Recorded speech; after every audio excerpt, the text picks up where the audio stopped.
លៀងធ្លាក់លើស្ពានចាំងក្រោមពន្លឺភ្លើងទីក្រុងខ្យល់ទន្លេសាបបក់ត្រជាក់ប៉ះបេះដូងឲ្យស្រពោនស្រពោនរាត្រីភ្នំពេញស្ងប់ស្ងាត់ប៉ុន្តែចិត្តបងមិនស្ងប់ព្រោះរូបអូននៅក្នុងច័ន្ទបងមិនស្ងប់ព្រោះរូបអូននៅក្នុងច័ន្ទមិនដែលលាក់ចេញពីមេ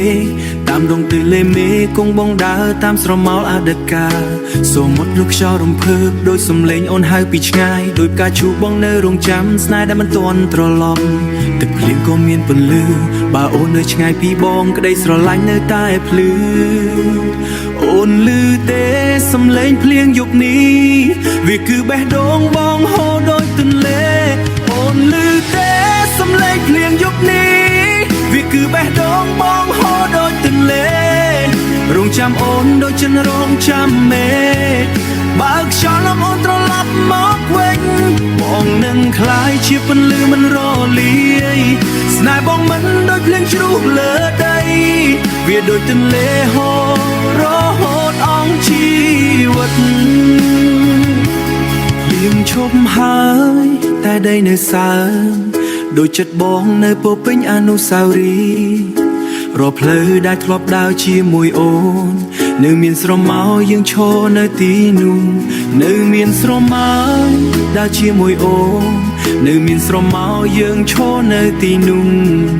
ពលឺភ្លើងលើអាគារពូដូចសូបិនយើងប៉ុន្តែសូបិនគ្មានអូនវាដូចមេឃគ្មានផ្កាយបងសួរខ្យល់យប់រាល់ថ្ងៃថាអូននៅចងចាំបងដែរឬទេបើទន្លេអាចត្រឡប់លំហូរបើព្រះច័ន្ទអាចធ្លាក់មកដីឲ្យអូនឮពីបងនៅតែស្រឡាញ់ក្តីសង្ឃឹមដូចភ្លើងប៉ុន្តែមិនដែលរលត់ក្នុងខ្យល់ប៉ុន្តែរលត់ក្នុងខ្យល់តួភ្នំពេញផ្លាំងបដូរទ្រង់ទ្រាបេះដូងនៅតែដដែលអូនឮទេសំឡេងភ្លៀងយប់នេះវាគឺបេះដូងបងហូរដូចទន្លេ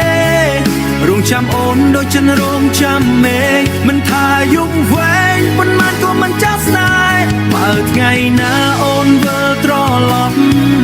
បងនឹងឈរនៅទីនេះដដែល